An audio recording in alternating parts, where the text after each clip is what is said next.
This episode is brought to you by Only the Real Entertainment and Media Den Productions.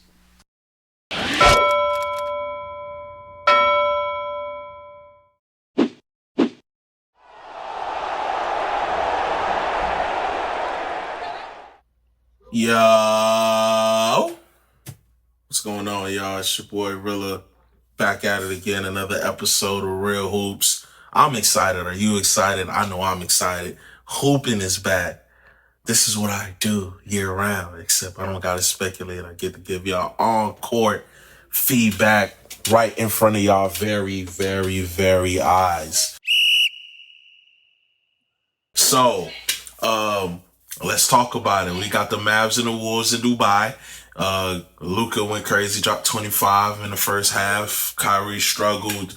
Wolves look like they're in their stride. Cat played amazing in the FIBA. So did, of course, Ant. He was pretty much our best player. And Rudy is Rudy. I ain't gonna talk too much about that. Looking forward to seeing what both teams do in the West. The West is always going to be loaded because it's the West. So super excited to see what goes on with both of those teams. Media Day happened. We're going to get into Media Day. We got, hey, Cam, bro, you not right. Why you making me react to this? We got Jaylen Brown dribbling with his right. You know, he's right-handed. Then he goes and dribble with his left, and it looks not the greatest. Not as great as his right.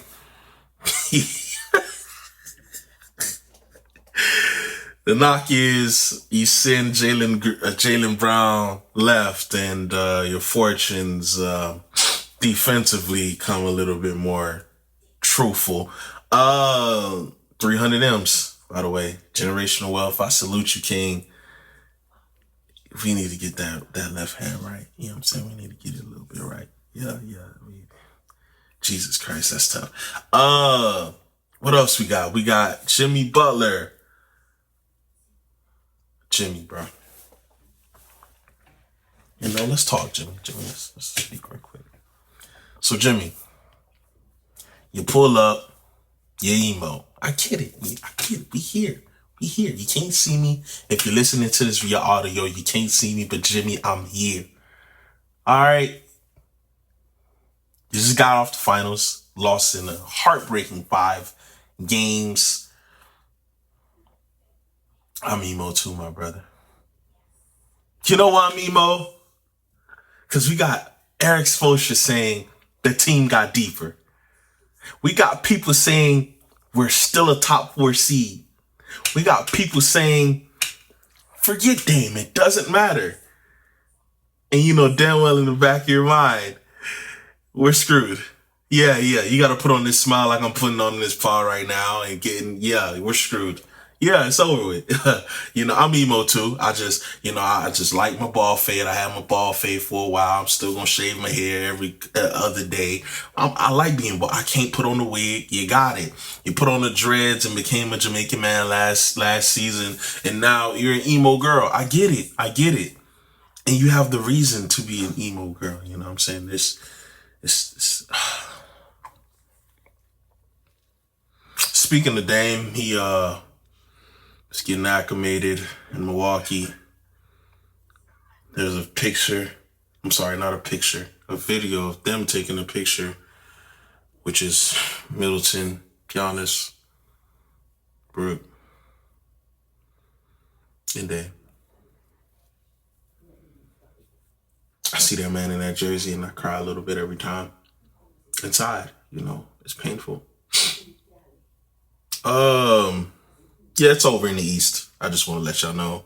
I hear all the spiel y'all talking about with Boston. I don't see it. I don't see no Boston going to no NBA Finals again. Not without Marcus Smart. I get y'all put Jrue Holiday there. Just from a mental and emotional standpoint, it's an entire different breed bringing in Jrue Holiday, even though they are similar defensive players, and one can make the case on the defensive side of the ball.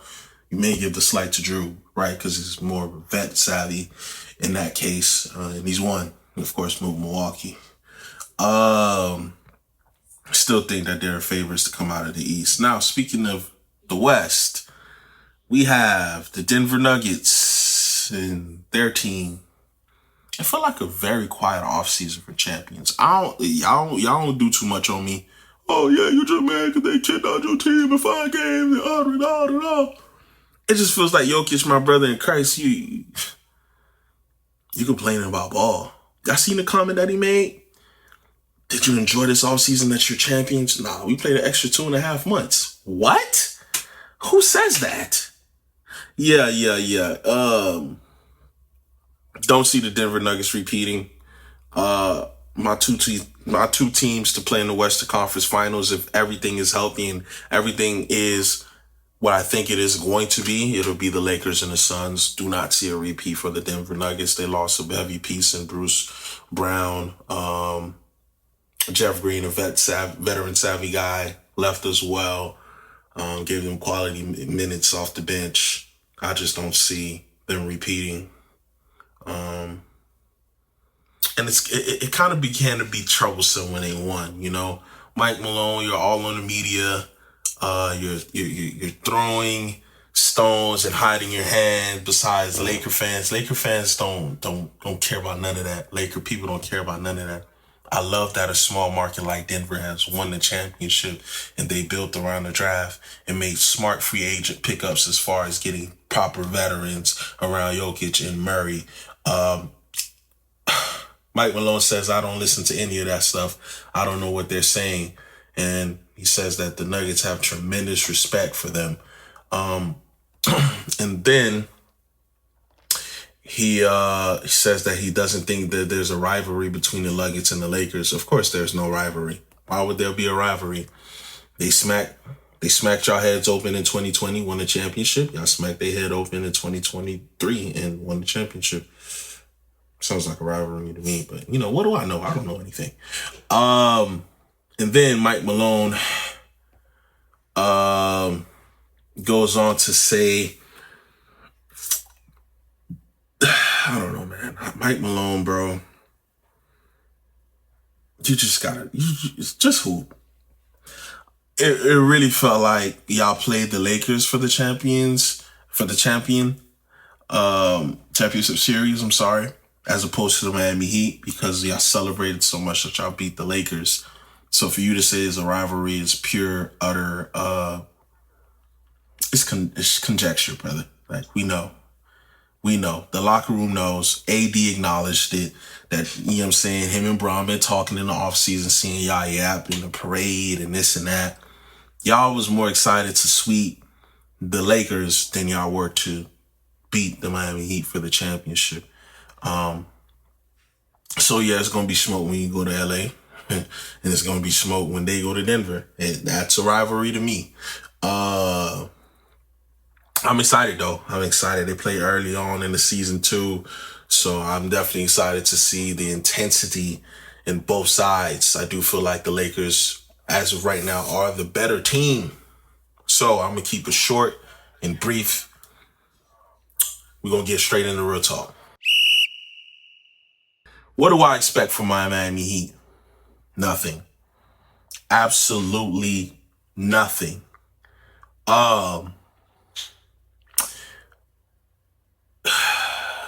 Got my boy Cam saying, y'all will be all right. I'll be a top 4 seed. I got other people coming up to me. It's fine. You guys have Jimmy and Bam. You got Tyler Hero. Man, if y'all don't get y'all... Yo, listen.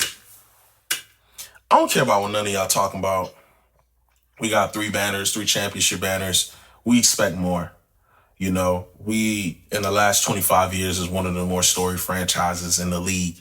You know, you take San Antonio, you take Golden State, you take the Lakers, and you can't even mention the Celtics like that, right? Because they only won 1 championship since 2008, and before that it was in the 80s, so I can't even say the Celtics. I'm sorry, can't do it. Don't care how many times I've been in the finals. 1 championship in the last 30-something years ain't gonna do it for me. So, with that being said, in the last 25 years, we're one of the more relevant franchises, and we're not carrying out due diligence. We're leaning on a Jimmy Butler who's shown us that he can go absolutely nuclear in the playoffs, but he can also let his body, things that he can't help, right? You can't help, that accident with Josh Hart.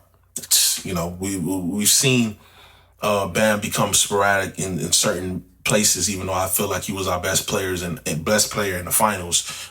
We've seen a Tyler Hero when he's on the court not be himself or be a little injury prone, if you may. That being said, all of that working together on top of us not having a clear-cut point guard, you have Kyle Lowry throwing little hissy fits on media days stating that he fully expects to be the starter and not really engaging with the media. It looks like an accident waiting to happen, and it will happen. And when it does happen, I will have no choice but to say, I told you guys so. I do not believe in this Miami Heat team. I will go on the record and I will say so. I do not think that we will be shocking people or taking people behalf. Y'all could say that I'm being facetious. Y'all could say that I'm acting like a diva. I fully do not believe in this Miami Heat team. There's no disrespect to anybody that is on the team now. JJJ is a 4-year college player. You have Jovic, who's improved. Tyler's coming back with a chip on his shoulder. Jimmy is Jimmy and Bam is Bam. All that to say, it doesn't matter. They are not better than the Celtics. They are not better than the Milwaukee Bucks. It's a two-headed race in the East. You could give the 4, you know what I'm saying? You could give us the number 4 seed or the number 5 seed. It doesn't matter. It's over. If everybody's healthy, we have genuinely no shot of getting anything past the second round. And you could go on to say we might be lucky to get to that. I would love to be proved wrong. I was proved wrong last season, but I don't see it. I don't expect anything from this Miami Heat team. It's currently constructed. And if it stays currently constructed in December, you guys will start panicking when I told y'all bench should have been panicking as soon as we didn't get Damian Lillard and we let multiple free agents slip through our fingers in hopes to land a well. This was an absolute failure by our front office, a disaster class, if you may. And I'm disappointed. I'm disappointed as a fan. I'm disappointed as somebody who's a fan of the game outside of the Miami Heat organization. I expect nothing. Miami Heat fans should expect nothing as well. Don't get your hopes up. We have no hope. Anyways, that being said, of course, I already know everybody's tapped into that new Drake for all the dogs. Let me do a little quick segment on a man. I want to give him his flowers. As he says, he's taking some time off to, get himself right. That boy, Aubrey Drake Graham, went from being on Degrassi, right? Do your Googles on what Degrassi is. He reformed himself going into Room for Improvement in 2006. Think about the year I'm saying, 2006, right? He then goes on to release the quality body of work that I fell in love with, which is Comeback Season. Vintage Drake, in my opinion, goes crazy. This is in 2007. You follow what I'm saying?